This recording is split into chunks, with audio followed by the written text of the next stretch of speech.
Bismillahirrahmanirrahim.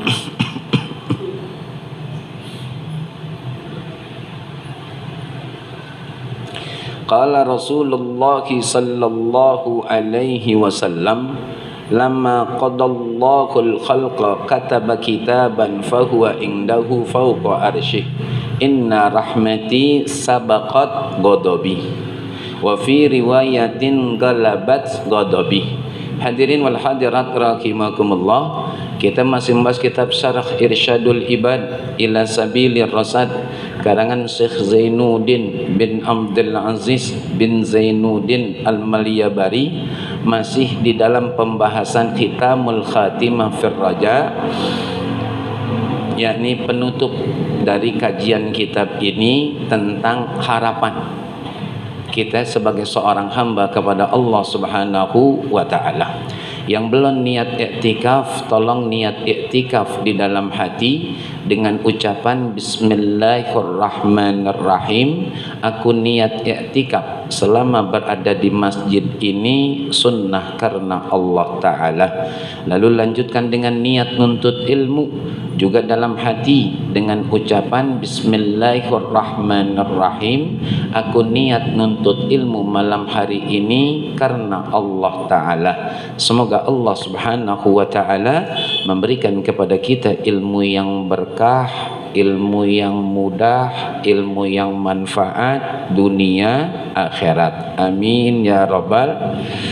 Kita lanjutkan. Bismillahirrahmanirrahim. Qala Rasulullah sallallahu alaihi wasallam, bersabda baginda Rasul sallallahu alaihi wasallam, lama qadallahul khalqa kataba kitaban.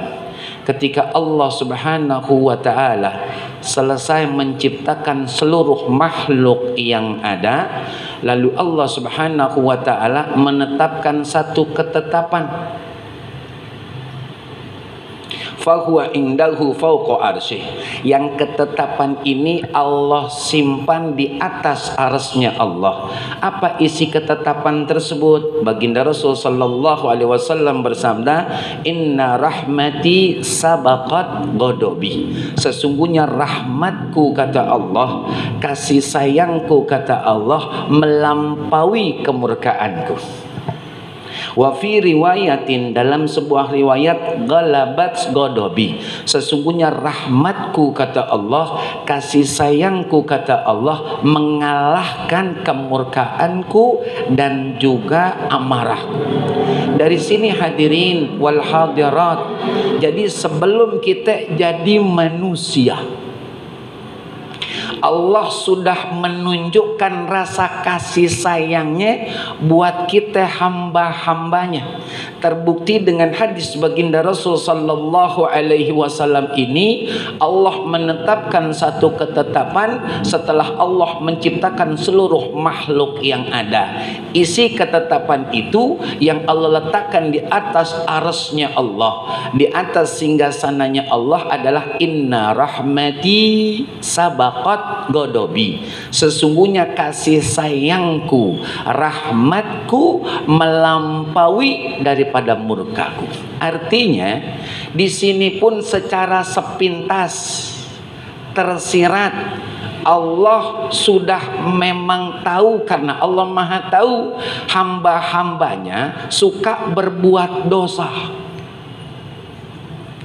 Dan Allah sebelum diminta udah siapin ampunannya, udah siapin kasih sayangnya. Sebanyak apapun kita bikin kenakalan, sesering apapun kita mancing amarah Allah, Allah nyatakan kasih sayangku mendahului murkaku.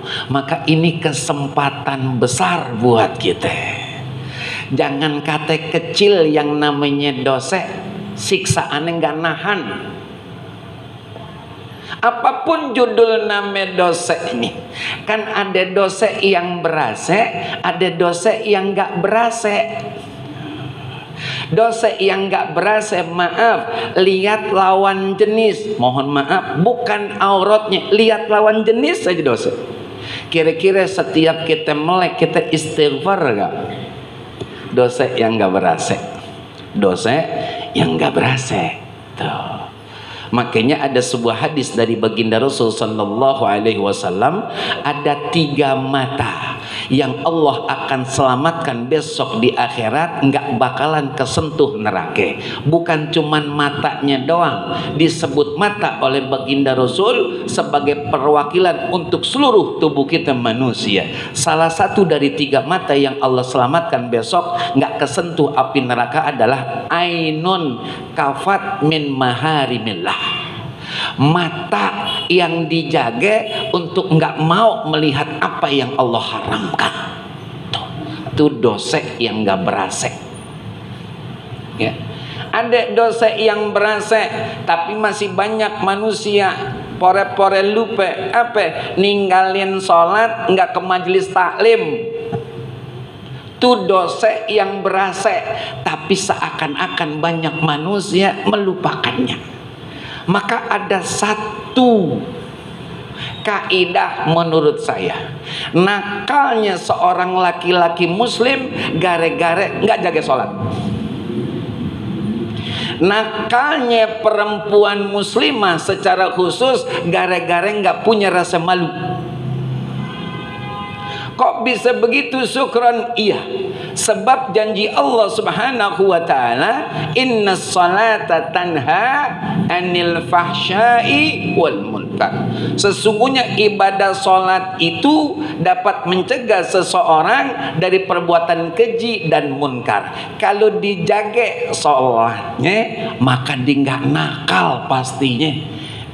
Kan banyak sekarang orang sholat tapi kok masih nakal, zolim ame dirinya, cakar-cakaran ame saudaranya, nggak rukun ame tetangganya, durhaka ame orang tuanya, ngelawan membantah ame mertuanya, nggak memuliakan bahkan menceritakan kekurangan gurunya. Kok masih begitu?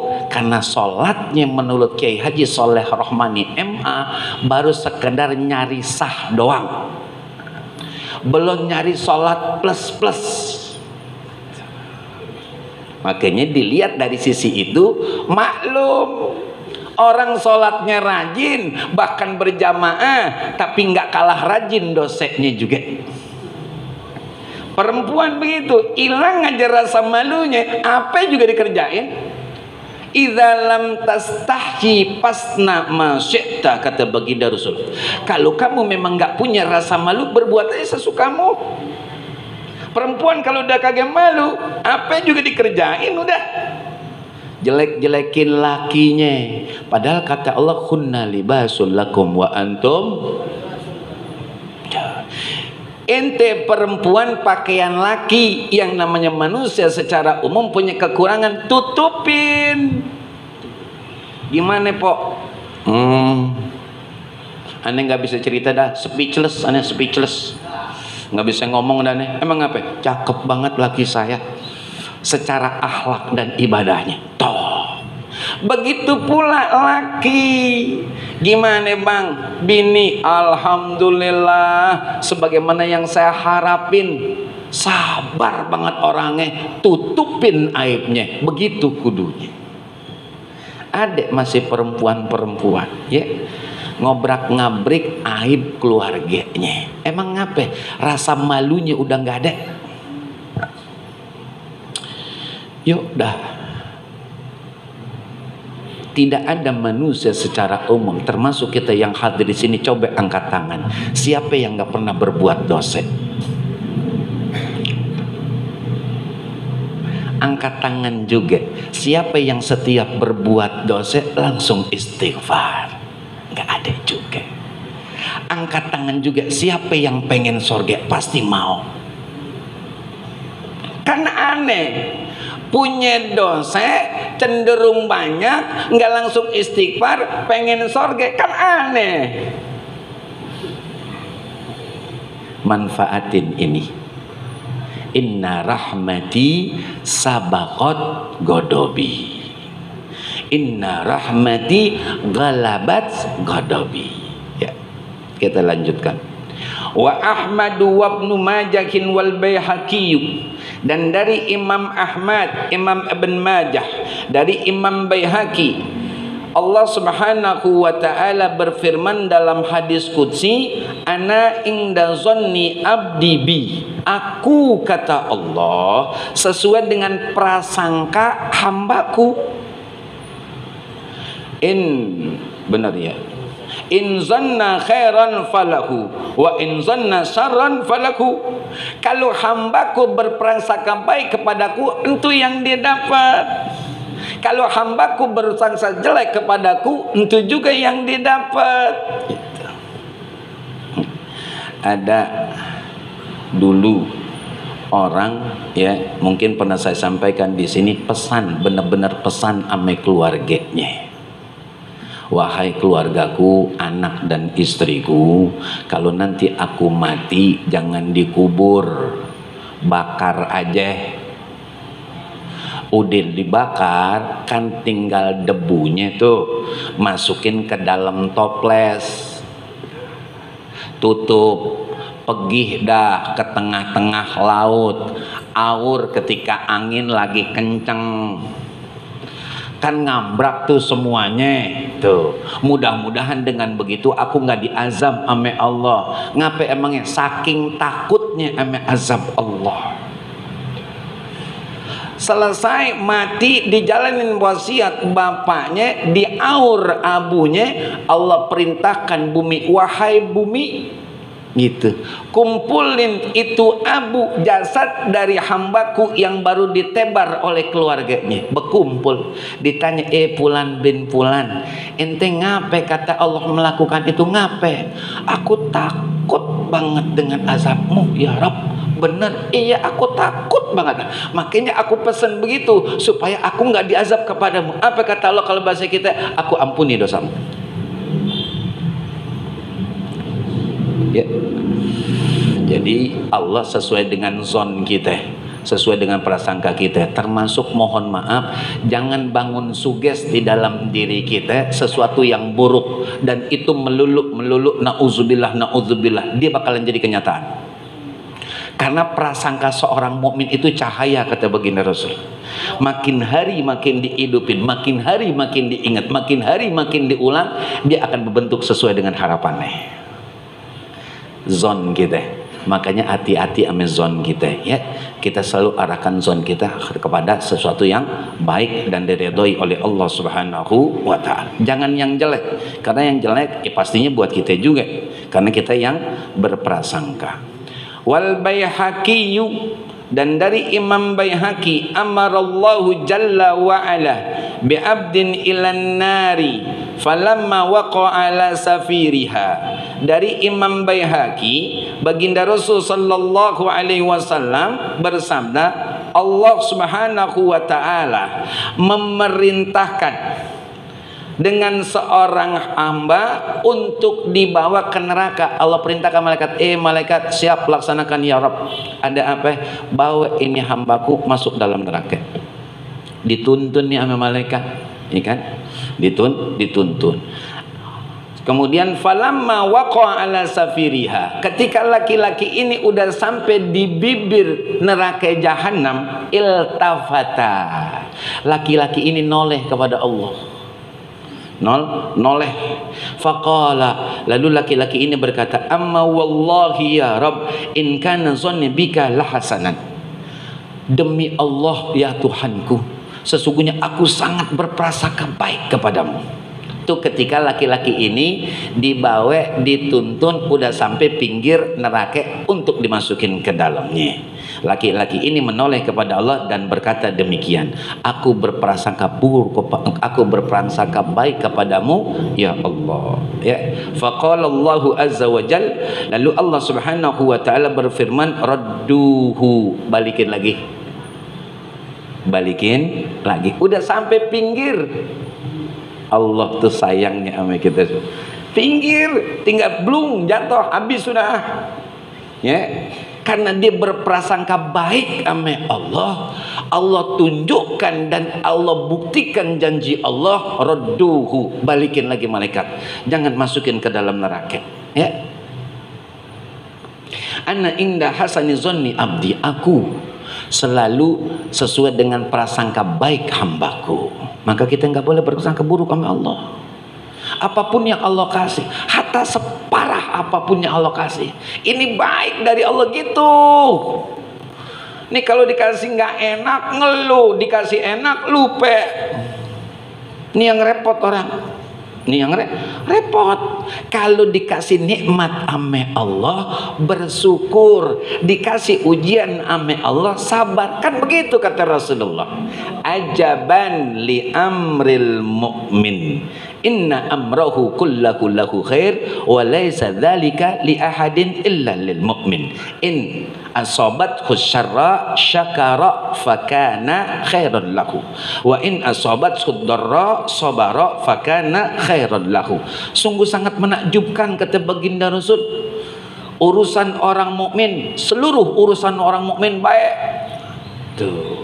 Dan ini tidak terjadi kecuali atas orang mukmin. Cuman orang mukmin doang. Orang yang lain kagak ada. Apa tandanya? Kalau Allah kasih nikmat, syakara, dia bersyukur. Jika Allah uji dengan musibah, dia bersabar. Dua-duanya syukur dan sabar itu lebih baik buat dia. Cakep tuh orang mukmin, dituntun sama Rasulullah. Cuman orang mukmin ya terkadang masih ada yang dikasih nikmat nggak bersyukur. Syukron kayak apa nikmat? Orang seharian tadi aneh nggak pegang duit sama sekali, sisa di dompet 2000 itu pun lecek. Ente napas itu nikmat. Ente melek itu nikmat. Ente bisa jalan itu nikmat. Ente bisa bangun dari tempat tidur itu nikmat. Ente kata kagak ada nikmat, tapi gimana sih ceritanya? Bersyukur. Pakai buat apaan syukur? Berangkat. Tuh. Cari redha Allah di rumah-rumah Allah. Cari redha Allah di tempat-tempat yang memang Allah perintahkan. Masjid, musola, majelis taklim. Makanya Allah Subhanahu wa taala berfirman, innallaha ashtara minal mu'minina anfusahum wa amwalahum bi anna lahumul jannah.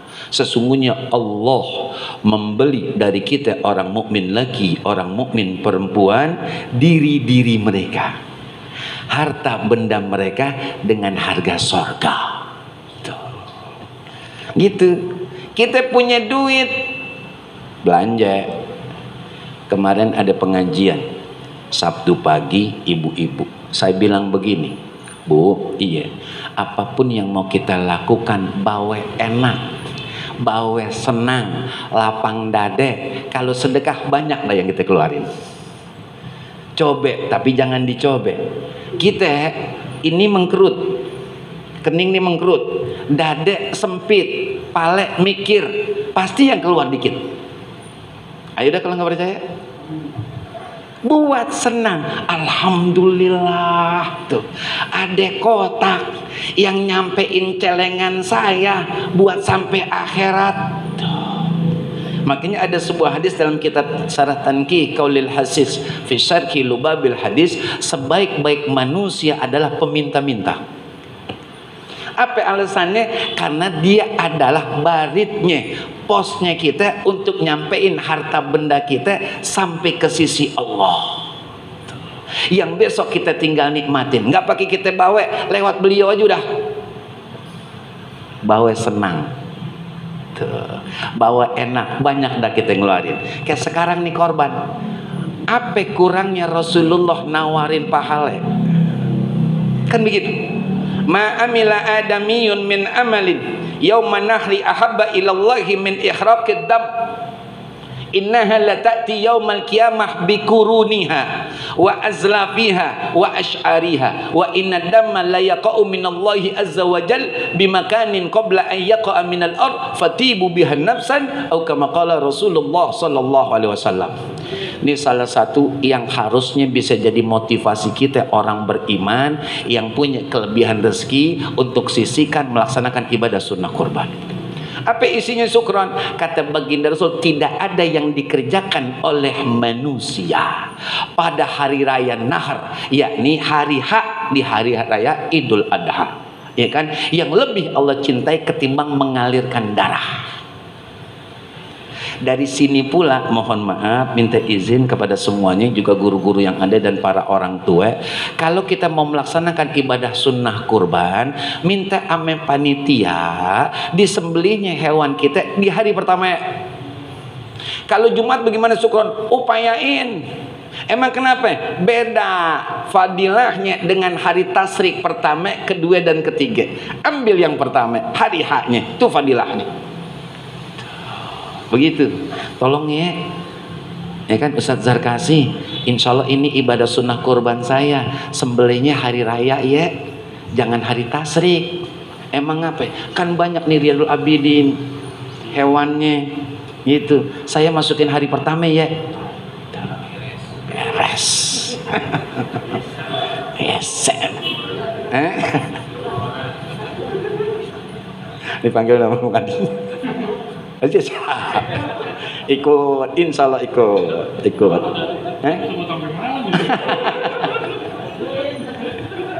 Ikut insya Allah ikut insya Allah. Lalu lanjutan hadisnya, innaha la ta'ti yaumal qiyamah bikuruniha. Hewan yang kita sembelih di sini lillah, di hari raya Nahar, besok di akhirat akan datang bikuruniha dengan tanduk, wa as'ariha dengan bulunya, wa azlafiha dengan kuku-kukunya. Kata para ulama, Allah tidak menilai setiap hewan korban cuman dagingnya doang, hatta bulunya Allah hitung. Siapa yang mampu ngitung bulu? Ya kan? Siapa yang enggak ada yang mampu, tapi Allah per bulu. Bikulli sya'ratin hasanah, kata baginda. Setiap bulu yang ada di hewan, mau di telinganya, mau di matanya, mau di pipinya, mau di kakinya, mau di buntutnya, ada kebaikan. Tinggal hitung dah. Satu kebaikan di sisi Allah 10, tengah-tengahnya 700, yang paling banyak cuman Allah yang tahu. Kali 10 aja dah. Ditukar dengan duit 3 juta. Berapa? 500. Ya ilah, kita jabanin. Beneran, saya nggak ngomong ngambul, nggak lebay, kita jabanin. Syukuran kita nggak punya duit, cuman bini punya celengan, cincin ame giwang, copotin.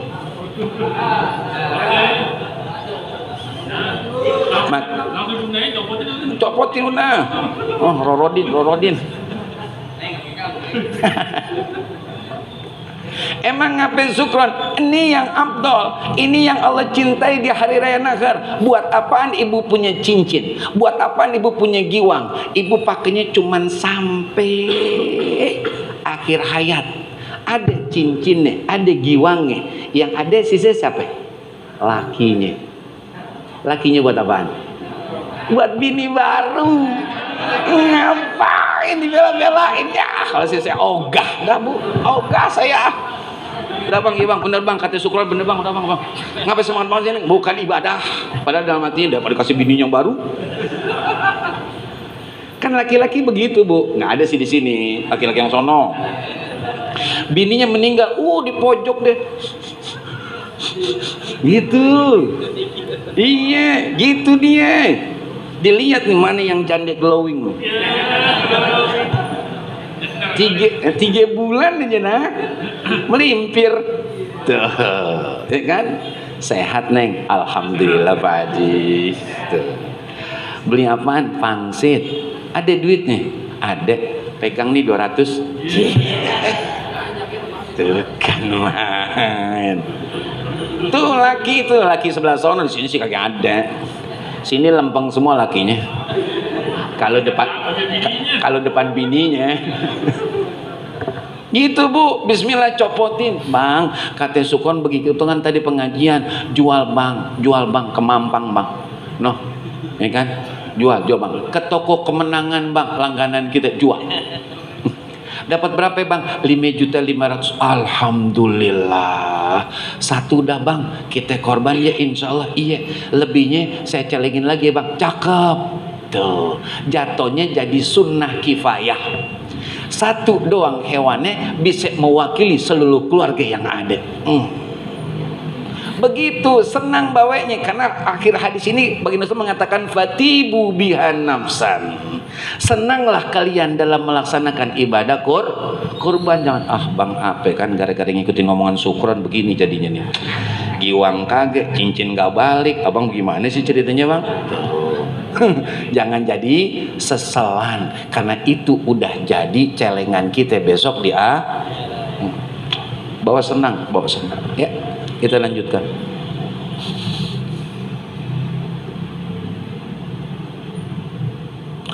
Was-Saikhani, dan dari Imam Bukhari, Imam Muslim, wa Turmuziyu, dan dari Imam Turmuzi, baginda Rasul sallallahu alaihi wasallam bersabda, inna lillahi mi'ata rahmatin, sesungguhnya Allah memiliki 100 rahmat. Anzala minha rahmatan wahidah, Allah menurunkan satu dari 100 rahmatnya Allah. Kemudian bainal jinni wal insi wal bahaim wal hawam, kemudian dari satu rahmat itu Allah sebarin untuk seluruh manusia yang ada, untuk seluruh jin yang ada, untuk seluruh hewan yang ada, apapun nama hewan dan bagaimanapun cara hidupnya, Allah tebarin itu rahmat Allah. Allah tebarin rahmat Allah. Fiha, dengan satu rahmat itu, yata'atafuna, mereka saling berlembut-lembutan. Ya. Wabiha yatarahamuna, dan dengan satu rahmat itu mereka saling berbagi kasih sayang. Saya berhenti dulu sampai di sini. Ibu tolong nih, saya nanya beneran sama ibu. Ibu merasa disayang nggak sama suaminya? Halo, assalamualaikum. Ibu merasa disayang nggak sama lakinya? Sayang? Yakin? Bener? Nggak kepaksa? Jujur ibu? Alhamdulillah. Berarti suami-suami yang baik semuanya. Amin. Ibu jangan minta UP ntar di rumah. Bang, saya udah bagusin nama abang nih, ya kan? Pego bang, pego. Abang kan nggak malu jadi depan pengajian. Itu ada masih suami tahad, mohon maaf, istighfar. Ini benar-benar cerita nyata. Bininya ngomong sama saya, maafin kalau bahasanya kurang sopan.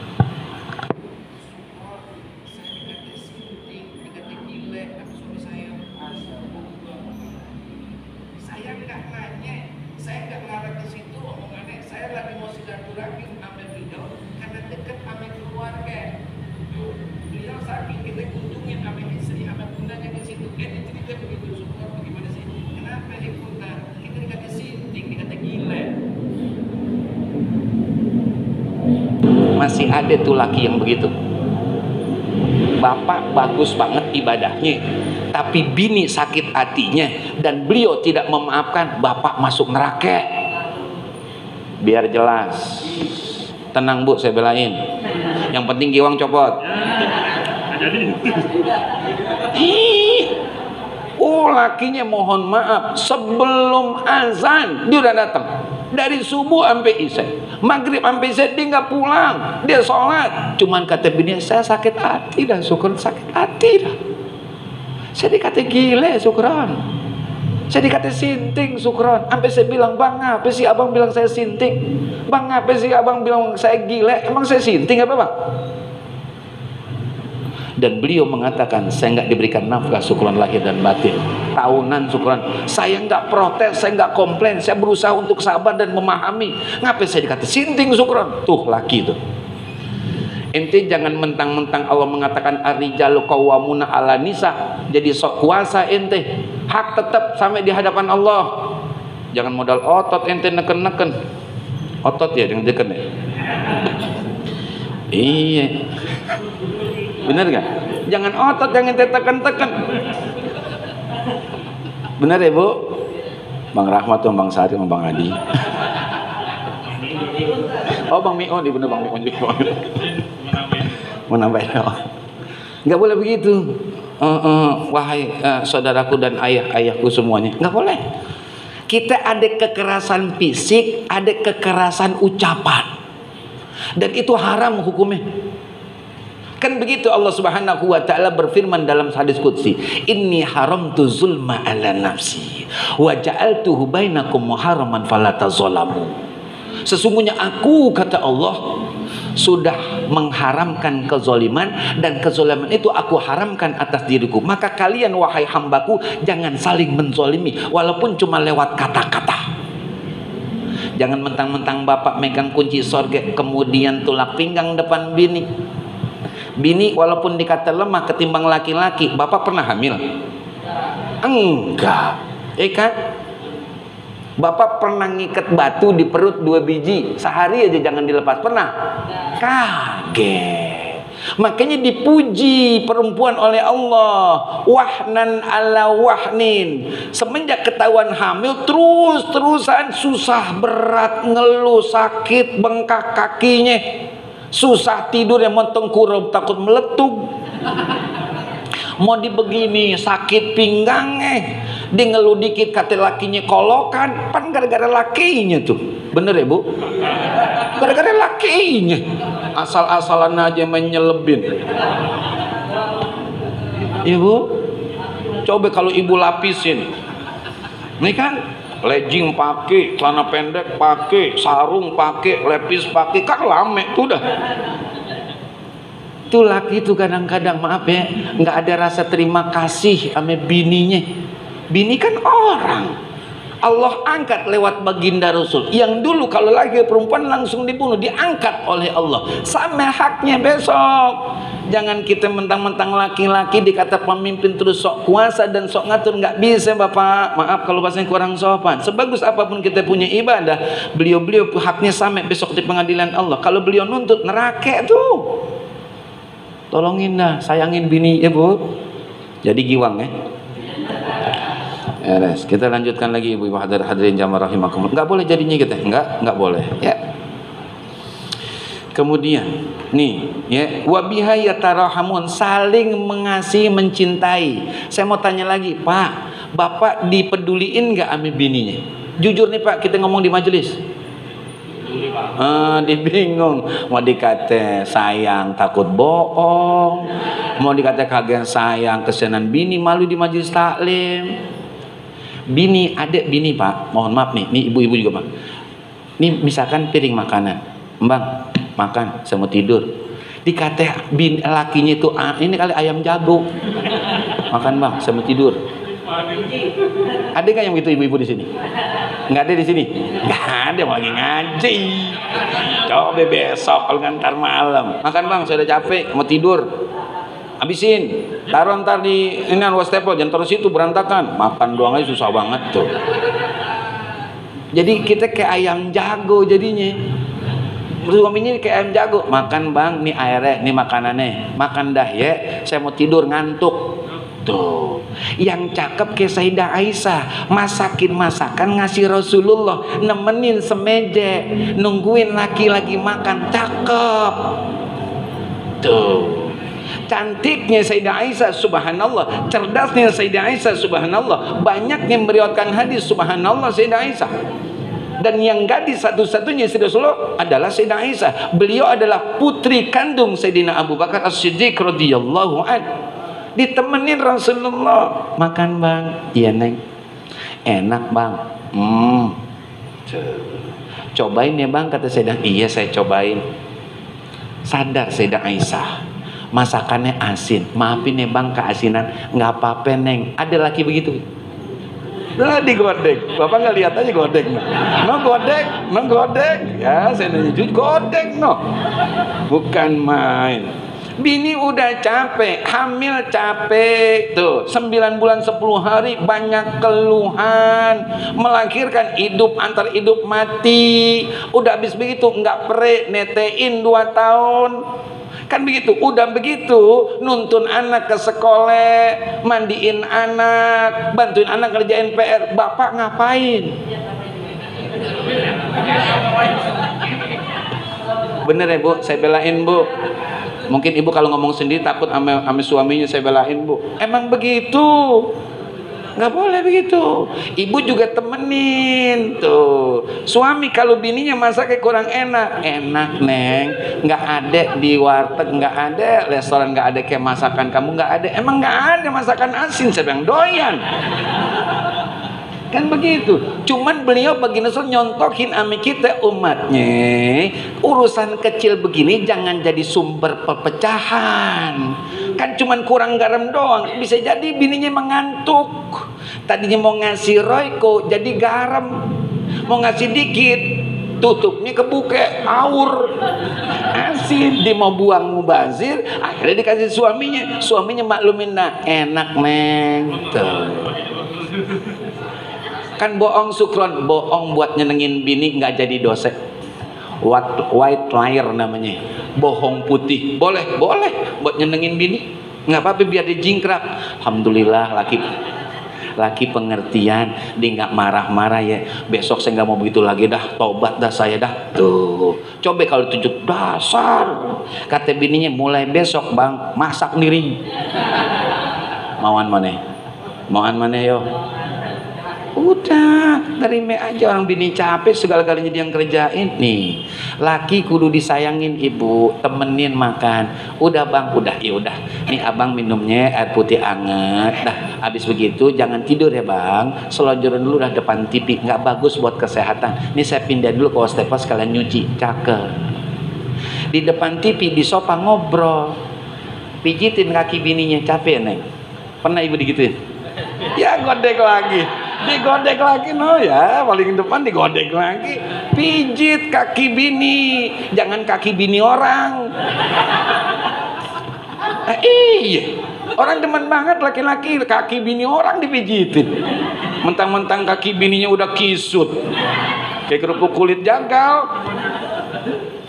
Bini kan dia balas, ya Allah suami saya ya perhatian banget, capek ya neng, maafin ya neng ya. Iya bang, nggak apa-apa bang. Tuh indah. Makanya belajar dari rahmatnya Allah, awal nikah emang ada cinta dan masih kuat, masih hangat.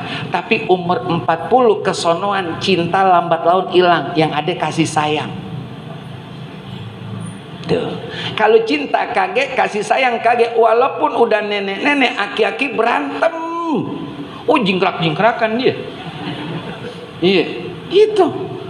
Bininya bawa sapu. Oh, dasar laki-laki nggak tahu diri. Cuing sambil.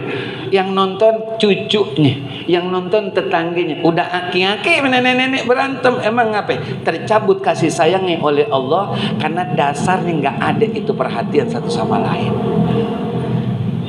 Nggak diajarkan begitu oleh Allah, nggak diajarkan oleh Rasulullah Sallallahu Alaihi Wasallam. Saling sayang. Kalau laki bini udah saling sayang, maka ame anak pun perhatian jadinya. Saya terus terang sering buka video tuh di YouTube yang seorang ibu punya anak 6 orang, ada laki ada perempuan. Kalau kita lihat cara berpakaiannya, ame cara duduknya nggak sopan tuh anak-anaknya. Ada anak yang lakinya celananya robek, ada anak lakinya ketika didudukin ame ibunya angkat kaki. Dalam hati saya maaf, alhamdulillah saya bersyukur sama Allah dikasih rasa begitu, mudah-mudahan Allah kagak hilang ya. Dalam hati saya nggak sopan banget ini anak. Itu ame ibunya disuapin atau diusapin, disuapinnya dengan penuh cinta, suapin lagi atau diusap. Semua rata-rata nangis. Tuh orang tua, tangannya dua, tubuhnya atuh, bisa hidup 6 orang anak sehat walafiat. Pertanyaan nih, orang tua atau ibu anak 6 keurus gak? Tuh buah dari kasih sayang yang Allah turunkan buat kita hamba-hambanya ya. Kita lanjutkan dikit lagi. Wa bihaya tifut tairu wal wahsu ala auladiha. Dan dengan rahmat Allah itu pun yang satu Allah turunkan ke atas permukaan bumi ini, burung dan hewan ganas pun saling berbagi kasih dengan anak-anaknya. Saya berhenti lagi di sini. Bapak, saya mau nanya, berapa jam Bapak punya waktu buat anak-anak? Ayo jawab dah. Berapa jam dari 24 jam yang Allah kasih dalam sehari di dunia ini, berapa jam yang Bapak habiskan buat anak-anak? Nggak bisa jawab. Ibu-ibu, berapa jam yang ibu habiskan buat anak-anak? Seharian anak di dalam, ibu di luar kongko. Bener ya? Iya, siang habis asar kan enak banget itu. Teh panas manis masih ngebul. Kacang digoreng, aurin garam. Ada rengginang sisa lebaran goreng. Ada opak dari kampung goreng. Tadinya duit jadi berenam. Tuh, emang dia nemenin, cuman di luar, anaknya di dalam. Kata anaknya, "Bu, ini ada PR Piki. Rukun toha, rukun wudu itu ada berapa?" "Nomor baban sono." Tuh, bapaknya katanya, "Sono sama ibu." Kata anaknya, "Saya punya orang tua nggak sih? Saya keluarnya dari mana sih?" Tuh, nih, burung aja, maaf, yang nggak punya akal, nggak dikasih iman sama Allah, dan Allah nggak menghitop beliau-beliau tuh burung sama hewan buas, tapi bisa nyayangin anak-anaknya. Kita dikasih akal sama Allah, dikasih iman sama Allah, tapi kasar sama anak-anak kita. Makanya saya di akhir-akhir ini mengatakan, kalau ada orang tua anaknya meninggal, nangis. Gitu. Ya Rob, ngapain dia sih? Mendingan saya aja meninggal. Anaknya meninggal, mati dia nangis. Anaknya hidup, nggak diajarin, nggak dijagain. Mana yang lebih jahat? Orang tua ini. Meninggal nangis, hidup dicuekin. Kata Allah, maunya yang mana sih? Nih. Burung aja, Bu, Pak, burung punya kasih sayang walaupun gak punya akal. Burung paham perintah Allah untuk saling berbagi kasih walaupun gak dikasih nikmat iman dan gak diperintahkan oleh Allah. Tapi dengan adanya rahmat Allah bisa itu. Ngapa kita gak bisa? La ilaha illallah Muhammadur. Yuk kita mulai sekarang berbagi kasih sayang. Walaupun orang, mohon maaf kalau bahasa yang kurang sopan, ngasih kotoran, kita kasih sayang. Itu yang cakep. Sebagai closing, insya Allah kata Baginda Rasul, ada 3 akhlak mulia di sisi Allah Subhanahu wa Ta'ala yang jarang orang-orang bisa ngerjain, alias ada tapi nggak banyak. Apa itu? Antuk tia man harama wa tasil man qata'a. Aduh, lupa saya. Anta'fuwa amman zolama wa tu'ti man haramak wa tasil man qata'ah. 3 akhlak mulia di sisi Allah yang jarang manusia bisa melakukannya, tapi kalau bisa insya Allah bahkan pasti bisa masuk surga gitu. Yang pertama, memberi kepada orang yang pelit. Bisa nggak kita baik sama orang yang pelit sama kita? Berat pastinya. Ngapain kita kasih? Dia pelit banget orangnya. Iya, koret. Ngapain kita kasih? Tapi Rasulullah ngajarin kita bagi. Tuh. Ya. Kemudian maafin orang yang zalim sama kita. Orang ngasih kotoran sama kita, kita ngasih kebaikan sama senyuman, subhanallah.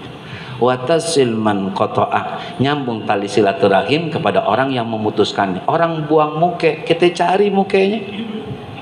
Assalamualaikum.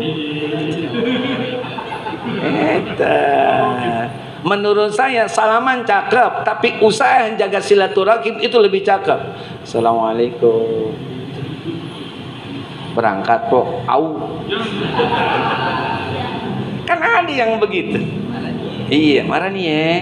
Itu sehat ya Pok. Ngomong aja. Duluan ya Pok, izin ya Pak. Assalamualaikum. Nggak apa-apa. Tuh diajarkan sama Rasulullah. Bisa begitu, top. Surga insya Allah ada di depan kita, insya Allah.